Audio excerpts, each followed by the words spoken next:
తెలుగు రాష్ట్రాల్లోని దాదాపు అన్ని ప్రాంతాల్లో 2-3 రోజులుగా ఒక మోస్తారు నుంచి భారీ వర్షాలు కురుస్తుండగా ఆంధ్రప్రదేశ్లోని దక్షిణ మండలంలో మాత్రం ఇంకా వర్షాభావ పరిస్థితులు తాండవిస్తున్నాయి.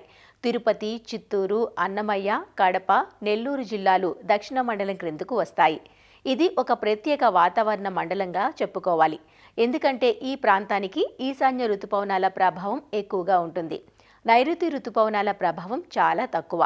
ప్రస్తుతం ఎల్నినో వల్ల నెలకొన్న విపరీత వాతావరణ పరిస్థితుల మధ్య ఖరీఫ్ గడువు ముగుస్తున్న నేపథ్యంలో ఇక్కడ ఖరీఫ్ పంటల సాగు ఎలా ఉంది? చినుకు జాడలేక జూన్, జూలై మాసాల్లో పంటలు విత్తుకొని రైతులు ఆగస్టు మాసంలో ఏ పంటలు, ఎలాంటి వంగడాలను ఎన్నుకొని సాగు చేసే అవకాశం ఉంటుంది వంటి అన్ని వివరాలతో తిరుపతి ప్రాంతీయ వ్యవసాయ పరిశోధనా స్థానం సహ పరిశోధనా సంచాలకులు డాక్టర్ చంద్రిక అందిస్తున్న సూచనలను మా ప్రతినిధి నారాయణప్ప ముఖాముఖి ద్వారా ఇప్పుడు చూద్దాం. సూపర్ ఎల్నినో ప్రభావం వ్యవసాయ రంగంపై తీవ్ర ప్రభావం చూపుతోంది. సాగునీటి వసతులు తక్కువగా ఉన్న రాయలసీమ జిల్లాల్లో ఈ ఎల్నినో ప్రభావం మరింత తీవ్రంగా ఉందనే చెప్పాలి. ప్రధానంగా దక్షిణ మండలాల పరిధిలోని ఉమ్మడి కడప, ఉమ్మడి చిత్తూరు, ఉమ్మడి నెల్లూరు జిల్లాలలో ఖరీఫ్ సీజను కనీస స్థాయిలో కూడా పంటలు సాగు చేయని పరిస్థితి నెలకొంది. సాధారణంగా రాయలసీమ జిల్లాల్లో అత్యధికంగా వేరుశెనగ పంట, తర్వాత పత్తి, ఇతర పంటలు సాగు చేస్తారు. అసలు ఈ దక్షిణ మండలాలలో వాతావరణ అనుకూలంగా ప్రస్తుతం ఉన్న ఎల్నినో ప్రభావంతో వర్షాభావం పరిస్థితుల్లో ఎలాంటి పంటలు సాగు చేస్తే రైతులకు ఉపయోగకరంగా ఉంటుంది, నష్టపోకుండా ఆశించిన మేర దిగుబడులు సాధించేందుకు అవకాశం ఉంటుంది. ఈ విషయాలు తెలియజేసేందుకు మన దగ్గర Tirupati RARS assistant director doctor Chandrika ఉన్నారు. వారిని అడిగి మరిన్ని తెలుసుకుందాం. మేడం నమస్తే. ఈ ఎల్నినో ప్రభావం మన ఆర్ఏఆర్ఎస్ పరిధిలోని దక్షిణ మండల జిల్లాల్లో చాలా తీవ్రంగా ఉంది. అసలు ఏ మండలాలు, ఏ జిల్లాలు ఈ దక్షిణ మండల పరిధిలోని ఆర్ఏఆర్ఎస్ పరిధిలోకి వస్తాయి? ఆయా జిల్లాలలో వాతావరణ పరిస్థితులు ఎలా ఉన్నాయంటారు? మన దక్షిణ మండలంలో ముఖ్యంగా 5 జిల్లాలు ఉన్నాయండి. ఇప్పుడు తిరుపతి, చిత్తూరు, అన్నమయ్య, కడప, నెల్లూరు. ఈ సంవత్సరం మనకి సూపర్ ఎల్నినోగా చెప్తున్నారు. ఎల్నినో అంటే మనకి పసిఫిక్ మహాసముద్రంలో తూర్పు మరియు మధ్య భాగంలో మన సముద్ర జలాల ఉష్ణోగ్రత పెరగటం వల్ల, అంటే సముద్ర జలాలు వేడెక్కటం వల్ల కలిగే ఒక వాతావరణ ప్రక్రియ, అధిక పీడనం, అల్పపీడనం వ్యత్యాసాల వలన మనకి భారతదేశంలో ఈ సంవత్సరం ఎల్నినో ప్రభావం ఎక్కువగా కనిపిస్తోంది. దానివల్ల నైరుతి ఋతుపవనాలు బాగా బలహీనపడడం జరిగింది. వచ్చిన తేమతో కూడిన గాలులు కూడా మనకి ఈ ఎల్నినో ప్రభావం వలన ఇక్కడికి మనకి వ్యాపార పవనాలు అంటారు, ఆ వ్యాపార పవనాలు రాకుండా కూడా ఈ ఎల్నినో ప్రభావం వల్ల మనకి తగ్గుతుంది. దానివల్ల జూన్ నెలలో మన దక్షిణ మండలంలో 5 జిల్లాల్లో, ముఖ్యంగా తిరుపతి, నెల్లూరు జిల్లాల్లో ఆల్మోస్ట్ సాధారణ వర్షపాతం నమోదైంది. కానీ మిగిలిన 3 జిల్లాల్లో అన్నమయ్య, కడప, చిత్తూరు జిల్లాల్లో కొద్ది లోటు వర్షపాతమే నమోదైంది. ఇకపోతే జూలై నెలకు వచ్చేపాటికి అన్ని జిల్లాల్లో లోటు వర్షపాతం 84 నుంచి 97% వరకు లోటు వర్షపాతం నమోదైంది. ఈ 5 జిల్లాల్లో ముఖ్యంగా అన్నమయ్య జిల్లాలో ఎక్కువ లోటు వర్షపాతం నమోదైంది. ఈ ఎల్నినో ప్రభావం వల్ల ఏం జరుగుతుందంటే మనకి వర్షపాతం రైనీ డేస్లో లేకుండా అధిక వర్షపాతం ఒకటే రోజు, హై ఇంటెన్సిటీ రెయిన్స్ అంటారు, ఒకటే రోజు పడటం, తర్వాత డ్రై స్పెల్స్ అంటే ఎక్కువ రోజులు వర్షపాతం లేకుండా పోవటం, దానివల్ల మనకు పంటలు ఎక్కువగా వర్షాభావ పరిస్థితులు ఏర్పడుతున్నాయండి. సో అంటే మేడం, ఇప్పుడు మనకు సాధారణంగా ఈ జూన్, జూలై నెలలో ఖరీఫ్ సీజన్లో అధిక విస్తీర్ణంలో పంటలు సాగు అయితే జూలై చివరి నాటికి ఖరీఫ్ సాగు పూర్తయిపోతుంది. ఏ ఏ పంటలు మామూలుగా సాధారణంగా ఈ దక్షిణ మండలాల్లోని జిల్లాల్లో సాగు అవుతాయి, కానీ ఇప్పుడు సాగు విస్తీర్ణం ఎలా ఉంది? మనకి దక్షిణ మండలంలో ప్రధాన పంటలు నెల్లూరు జిల్లాలో ముఖ్యంగా చూసుకుంటే వరి పంట, తిరుపతి, చిత్తూరులో కొంతవరకు వరి, చెరకు, వేరుశెనగ, ఇక అన్నమయ్య, కడప జిల్లాలో వేరుశెనగ, జొన్న, సజ్జ ఇట్లాంటి పంటలు, ఇకపోతే అపరాలు, చిరుధాన్యాలు, నూనె గింజలు కొద్దిగా మనకి సాగు అవుతూ ఉంటాయండి. నెల్లూరు, తిరుపతి జిల్లాల్లో ఎక్కువ బోరు బావుల కింద వరి పంట సాగు చేస్తున్నారు. కాబట్టి నెల్లూరు, తిరుపతి జిల్లాల్లో సాధారణ విస్తీర్ణం కంటే కొంచెం అధికంగానే ఒక 10 నుంచి 16% వరిని ఎక్కువగా నాటడం జరిగింది. కాబట్టి తిరుపతి, నెల్లూరులో నార్మల్గా సాధారణంగానే ఉంది. ఇక తిరుపతి జిల్లాలో కొంతవరకు చెరుకు కానీ మొక్కజొన్న కానీ జరిగింది. కానీ అన్నమయ్య జిల్లాలో వస్తే 5% మాత్రమే క్రాప్ కవరేజ్ ఉంది, 95% విత్తడం జరగలేదు. ఇక కడప జిల్లాలో 24% క్రాప్ కవరేజ్ మాత్రమే ఉంది. ఇక చిత్తూరు జిల్లాలో 36% మాత్రమే క్రాప్ కవరేజ్ జరిగింది. చిత్తూరు జిల్లాలో కొంతవరకు నీటి వసతి ఉన్న వాళ్ళు షుగర్ కేన్ వేయడం, జొన్న, సజ్జ కొంతవరకు వేశారండి. కడపలో కూడా వేరుశనగ చాలా తక్కువగానే జరిగింది. ఇంకా రైతులు ఈ వర్షం కోసం ఎదురు చూస్తున్నారు. గత అన్నమయ్య జిల్లాలో ఎక్కువగా ఏ పంట కూడా ఎక్కువగా పడలేదండి. వాళ్ళు కూడా వేరుశనగ విత్తనాలు కూడా సిద్ధం చేసుకున్నారు. మనకి ఆశాజనకంగా వర్షపాతం లేకపోవడం వల్ల 5% మాత్రమే క్రాప్ కవరేజ్ జరిగిందండి అన్నమయ్య జిల్లాలో. ఏ జిల్లాలోనూ పూర్తి స్థాయిలో నెల్లూరు మినహా మనకు చిత్తూరు కావచ్చు, కడప కావచ్చు, అన్నమయ్య, తిరుపతి జిల్లాల్లో దాదాపుగా 60-70% పంటలు ఇంకా సాగు కాలేదు సాగు విస్తీర్ణంలో. సో అంటే ఈ ఆగస్టు సెప్టెంబర్ నెలలో ఎలాంటి పంటలు సాగు చేసుకునేందుకు అవకాశం ఉంది? ఒకవేళ ఆశించిన మేర వర్షపాతం రాకపోయినప్పటికీ కొంత మేర వర్షం పడినప్పుడు ఆయా వర్షపాతానికి అనుగుణంగా ఎలాంటి పంటలు సాగు చేసుకునేందుకు అవకాశం ఉంది? మేము ఈ ఎల్నినో ప్రభావాన్ని మనం ముందుగానే ఊహించి మే నుంచి కూడా అవేర్నెస్ వర్క్షాప్స్ అనేవి ఎల్నినో మీద మనకి యూనివర్సిటీ లెవెల్లో కూడా ఎల్నినో మీద నిర్వహించడం జరిగింది.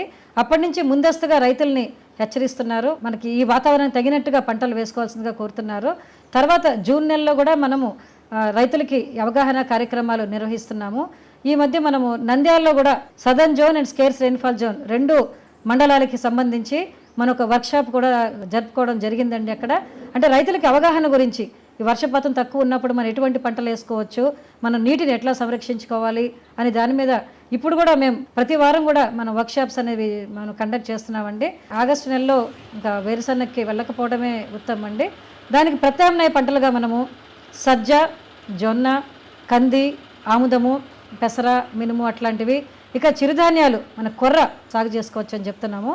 ఇకపోతే ఏక పంటగా కాకుండా అంతర పంటలు అంటే కంది కానీ ఆముదం కానీ దానిలో అంతర పంటలుగా ఈ సజ్జ కానీ పెసరు కానీ మినుము కానీ కొర్ర కానీ అట్లాంటి అంతర పంటలుగా వేసుకున్నట్లయితే వారు ఏదో ఒక పంట తీసుకోగలుగుతారని ఆశిస్తూ మేము రైతులకి ఈ అవగాహన కార్యక్రమాలు కూడా కల్పిస్తున్నామండి. ఓకే మేడం, అంటే ఈ వర్షాధారంగా పంటలు సాగు చేసే నేలలకు సంబంధించి ఎర్ర నేలల్లో ఎలాంటి పంటలు సాగు చేసుకోవచ్చు, తర్వాత నల్లరేగడి నేలల్లో ఎలాంటి పంటలు సాగు చేసుకోవచ్చు? ముఖ్యంగా ఎర్ర నెలల్లో అంటే వాటి తేమని నిలుపుకునే శక్తి ఎక్కువగా ఉండదు కాబట్టి మనకి షార్ట్ డ్యూరేషన్ అంటే తక్కువ కాల పరిమితి కలిగిన పంటల్ని మనము సాగు చేసుకోవాల్సిగా చెప్తున్నాము. అంటే ఎక్కువగా మిల్లెట్స్ అంటే కొంచెం వర్షాభావాన్ని బెట్టను తట్టుకునే పంటలు మనకి సజ్జ కానీ, జొన్న కానీ, పెసరు కానీ, మినుము కానీ తక్కువ కాల పరిమితి కలిగి వర్షాభావాన్ని తట్టుకునే పంటల్ని మనము వేసుకోవాల్సిందిగా మనము చెప్తున్నామండి. అట్లాగే నల్లరేగడి నెలల్లో కొంతవరకు మనము కంది కానీ ఆముదం కానీ అట్లాంటివి మనం సాగు చేయాల్సిందిగా చెప్తున్నామంట రైతాంగానికి. అంటే ఇప్పుడు వర్షాధారం కాకుండా అరకొర నీటి వసతి ఉంటుంది, బోర్ల మీద ఆధారపడి ఉంటారు. ఈ ఎల్నినో ప్రభావంతో బోర్లలో నీళ్లు ఎండిపోయేందుకు కూడా అవకాశం ఉంటుంది కదా. ఇలాంటి అరకొర నీటి వసతి ఉన్న ప్రాంతాలలో పొలాలలో ఎలాంటి పంటలు సాగు చేసుకోమని మీరు సూచిస్తారు? ఎలాంటి పంటలు సాగు చేసుకుంటే రైతు నష్టపోకుండా దిగుబడులు సాధించేందుకు అవకాశం ఉంటుంది? ఇప్పుడు రైతులు మనకి ఆల్రెడీ బోరు బావుల కింద వరి పంటని సాగు చేస్తున్నారు. కాకపోతే బోరు బావుల్లో కొంచెం నీటి మట్టం తగ్గటం జరుగుతుంది. అంటే నీటిని మామూలు నీటిపారుదల పద్ధతులు కాకుండా డ్రిప్ స్ప్రింక్లర్ ద్వారా మైక్రో ఇరిగేషన్ సిస్టమ్స్ అంటున్నాము, దాని ద్వారా నీటిని మనము ఇచ్చుకోవాల్సిందిగా కోరుతున్నాము. తర్వాత పశువులకు కూడా పశుగ్రాసం కొరత బాగా ఏర్పడుతుంది కాబట్టి తక్కువ నీటి వసతి ఉన్న ప్రాంతాల్లో మనము కొంతవరకు పశుగ్రాసాలని ఇంకా సజ్జ, జొన్న, పెసర, మినుము ఇట్లాంటి పంటలను కూడా తక్కువ కాల పరిమితి ఉండే పంటల్ని సాగు చేసుకోవాల్సిందిగా కోరుతున్నాం. ఏ తరహా వంగడాలను మనము సాగు చేసుకుంటే ఈ వర్షాభావ పరిస్థితుల్లో అరకొర నీరున్న సందర్భాలలో రైతులకు ఉపయోగకరంగా ఉంటుందంటారు? ఈ వర్షాభావాన్ని తట్టుకునే వెరైటీస్ అండి చాలా ఉన్నాయి మనకి. వేరుశనగకైతే మనం ఇక్కడ విశిష్ట అని చెప్తున్నాము, ఇంకా ధరణి అనే రకాలు చెప్తున్నాము. తర్వాత పెసర LGG 460, 670 అట్లాంటి రకాలు చెప్తున్నాము. ఇక మినుముకు వస్తే TBG 104, 141 అని చెప్తున్నాము. జొన్నలో కూడా NTJ 5 అనే వెరైటీని చెప్తున్నాము మనము. ఇక కొర్రలో కూడా మహానంది, సూర్యనంది, గరుడ ఇట్లాంటి రకాలని మనము చెప్తున్నామండి. ఇకపోతే ఉలవలో కూడా ATP అనంతపూర్ నుంచి ఈ మధ్యగా రిలీజ్ చేసిన ఒక రకాన్ని ATP HG11 రకాన్ని కూడా మనము సిఫార్సు చేస్తున్నామండి. నెల్లూరు జిల్లాకు కానీ తిరుపతి జిల్లాకు కానీ NL 34449 అంటే నెల్లూరు మషూరా అన్నది మనము ఇక్కడ రికమెండ్ చేస్తున్నామండి. నెల్లూరు ధాన్యరాశి అనే రకము, ఇంకా MTU 1010 ఈ రకాలను మనం ఎక్కువగా మన రైతులకి చెప్తున్నాము. అంటే అవి నాట్ల పద్ధతిలో కాకుండా డ్రై DSR అంటే వెదజల్లే పద్ధతిలో కూడా అవి సాగు చేసుకోవటానికి అనుకూలమైన రకాలని. ఇక మీదట నాట్లు వేసే రైతులు ఒకసారి మనకి వాళ్ళ నీటి పరిస్థితిని ఆలోచన చేసుకొని వరికి ప్రత్యామ్నాయంగా వేరే పంటలు వేసుకోవాల్సిందిగా మనము కోరుతున్నాము. ఇకపోతే చిత్తూరు జిల్లాలో కూడా మనకి మామిడి తోటలు, నిమ్మ పండ్ల తోటలు ఎక్కువగా ఉంటాయి. వాటిలో కూడా అంతర పంటలుగా ఈ పెసర, మినుము, అలసంద అట్లాంటివి వేసుకొని కొద్దిగా పసిగ రసాలు కూడా సాగు చేసుకోవాల్సిందిగా కోరుతున్నాం. వర్షాభావ పరిస్థితులు, నీటిలో భూగర్భ మట్టాలు, జలమట్టాలు తగ్గిపోతున్న పరిస్థితి, నీటి యాజమాన్య పద్ధతులకు సంబంధించి మీరు ఇచ్చే సలహాలు ఏంటి? సూపర్ ఎల్నినో టైంలో మనకి డ్రై స్పెల్స్ మధ్యలో వర్షాల మధ్యలో విరామం ఎక్కువ ఉంటుంది, ఒకేసారి హై ఇంటెన్సిటీ రెయిన్స్ కూడా పడుతున్నాయి. దానివల్ల ఒక్కసారి ఎక్కువ ఇంటెన్సిటీ వర్షం పడినప్పుడు దాన్ని మనం ఫామ్ పాండ్స్లోకి డైవర్ట్ చేసుకుంటే మంచిది. ఆ నీటిని మనము సప్లిమెంటరీ ఇరిగేషన్ అంటే రక్షక తడులుగా కూడా ఇవ్వచ్చు. మనకి బోర్ల ద్వారా ఉపరితలాన్ని మనకు ఉన్న తేమను కాపాడటానికి ఆకులు కానీ చెత్తను కానీ వాటిని మీద కప్పి ఉన్న తేమని ఆవిరి కాకుండా కాపాడుకోవడం అనేది చాలా ముఖ్య విషయము. ఇంకొకటి ఏమంటే మనకి కొంచెం పంట ఎండుతుంది అనుకున్నప్పుడు 3-19 కానీ పోషకాలు అందించడానికి 10 నుంచి 20 గ్రాములు 1 లీటర్ నీటికి కలిపి పిచికారీ చేసుకున్నట్లయితే ఉన్న పంటను మనం కాపాడుకోవచ్చు. తర్వాత మనం ఉన్న తేమను సంరక్షించుకోవడానికి ఇంటర్ కల్టివేషన్ అంటాము, తేమ ఆవిరవ్వకుండా ఉంటుంది. ఇట్లాంటి చిన్న చిన్న కార్యక్రమాలు చేసుకున్నట్లయితే ఉన్న తేమను సంరక్షించుకొని ఆ పంట కొంతవరకు దిగుబడి పొందడానికి అవకాశం ఉంటుంది. ఎల్నినో ప్రభావంతో పూర్తిగా మా పంటలు సాగు కావేమో అన్న ఆందోళనలో రైతులు ఉన్నారు కదా, వారికి మీరు ఇచ్చే సలహా ఏంటి? డ్రై స్పెల్, ఈ పొడి వాతావరణం వలన రసం పీల్చే పురుగులు ఎక్కువగా వస్తుంటాయి, వాటికి తగిన జాగ్రత్తలు తీసుకోవాలండి. ఇంకొకటి ఏమంటే పంటల బీమా అనేది తప్పనిసరిగా రైతులందరూ ఇప్పుడు వరి పంటకు మిగిలిన పంటలకు ఎకరానికి ప్రీమియం 84 రూపాయలు సుమారుగా ఎంతో ఉంది. ఆ ప్రీమియం చెల్లించి అందరూ తప్పనిసరిగా పంటల బీమా చేసుకున్నట్లయితే వారికి ప్రభుత్వం నుంచి సహాయం అందే అవకాశం ఉంది. కాబట్టి ఉన్న తేమను సంరక్షించుకుంటూ తక్కువ కాల పరిమితి గల పంటల్ని, వర్షాభావాన్ని తట్టుకునే పంటల్ని వేసుకుంటే రైతు నష్టపోకుండా ఎంతో కొంత దిగుబడిని, ఆదాయాన్ని పొందడానికి అవకాశం ఉంటుంది. ధన్యవాదాలు మేడం. సో ఇది పరిస్థితి. ఎల్నినోను ఎదుర్కోవడానికి తగిన స్థాయిలో రైతులు సన్నద్ధమై అందుకు తగిన రీతిలో అనువైన పంటలను సాగు చేయడంతో పాటు వర్షం కురిసినప్పుడు వాననీటిని తగిన రీతిలో యాజమాన్య పద్ధతులు పాటించి వాటిని వినియోగించుకోవడం ద్వారా ఎల్నినో నుంచి గట్టెక్కచ్చని, అదేవిధంగా పంటల బీమాను కూడా ప్రతి ఒక్క రైతు వినియోగించుకొని పంటలు రాని పరిస్థితుల్లో బీమా పొందేందుకు కూడా అవకాశం ఉంటుందన్న అభిప్రాయం శాస్త్రవేత్తలు వ్యక్తం చేస్తున్నారు. కెమెరామెన్ భాస్కర్తో వి నారాయణప్ప, ఈటీవీ న్యూస్, తిరుపతి.